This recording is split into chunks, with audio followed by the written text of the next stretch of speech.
Glenn Robinson 3 wins NBA dunk contest with help from cheerleader. Glenn Robinson 3 is the NBA's new dunk king, with an assist to Indiana teammate Paul George, the Pacers mascot and a Pacers cheerleader. Robinson leaped over all three, snagging the ball from George along the way before finishing with an emphatic, two-hand, reverse jam, giving him a perfect score, and the title, on his final dunk. "I know I'm a jumper. Like I said, I'm a guy that stays out of the way, but when it's time to shine, that's my thing," Robinson said. "I knew all along I had some things planned and I just wanted to show the world." Robinson edged out Phoenix's Derrick Jones Jr., who was done in by his failure to complete his difficult first dunk of 2 in the final round. Jones still managed a perfect score on his second dunk, when he received a bounce pass in the paint, put it between his legs and threw down a left-handed jam. But Robinson made sure it wasn't enough. Both dunk finalists delighted the crowd with soaring slams over teammates and others that showcased the explosive spring in their vertical leaps. "I thought I would go up against Derrick in the finals," Robinson said. "I've seen the things that he can do. That guy can jump." Robinson's first dunk was one of his best. He leapfrogged one man sitting on another's shoulders, grabbed the ball from the elevated man's hands and slammed it home. He said 2000 dunk champ Vince Carter was one of his primary influences, along with Michael Jordan, of course. Vince Carter did one of his best dunks first, and it kind of intimidated people. "That's what I wanted to go out and do," Robinson said.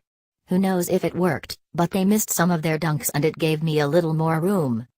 Afterward, he couldn't take his hands off of the trophy, a gold basketball, and made it sound as if that would remain the case through the weekend. "I know I'm not letting go of her right there," he said. "She's following me everywhere I go. It's Mardi Gras. We're going to have a good time." Advertisement report this ad. Jones jumped over 4 teammates including Devin Booker and Marquise Chris in the first round. He also drew roars from the crowd when he took a pass off the side of the backboard from Booker with his right hand, put the ball between his legs to his left for a roundhouse jam.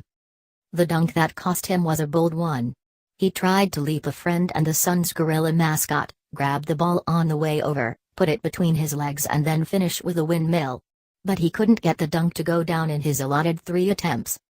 DeAndre Jordan of the Los Angeles Clippers and Aaron Gordon of Orlando were unable to emerge from the first round. Jordan dunked over DJ turntables and Gordon dunked after receiving a bounce pass from a drone that had flown over the court with the Star Wars theme music playing. In the three-point contest, Houston's Eric Gordon dethroned Golden State Splash brother Klay Thompson. Kristaps Porzingis of the New York Knicks won the skills challenge. Gordon got his win in New Orleans, where he played the previous 5 seasons before leaving last summer in free agency.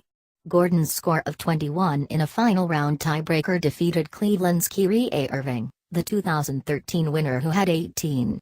The pair had each finished with a score of 20 in the final round, meaning they each had to shoot 25 more balls to decide it. "I wasn't really concentrating on how many I made," Gordon said. "It's all about just knocking down the shot. I never counted in my head or anything. I just go out there and just shoot the ball." Thompson was stunningly eliminated in the first round, missing a final shot from the corner that could have put him through ahead of Kemba Walker. Big men reigned supreme for a second straight year in the skills competition, with the 7'3" in Porzingis beating Utah's Gordon Hayward in the final round.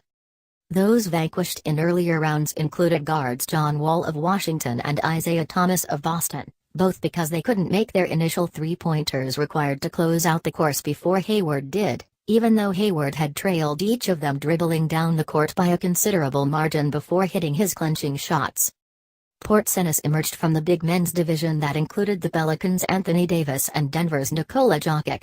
"It's a good feeling that I'm able to showcase my skill with my size and show to the kids that you're capable of doing that even if you're tall and lanky like me," Porzingis said.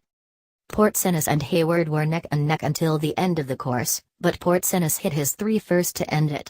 The 3-round, head-to-head obstacle course competition tests dribbling, passing, agility and shooting skills.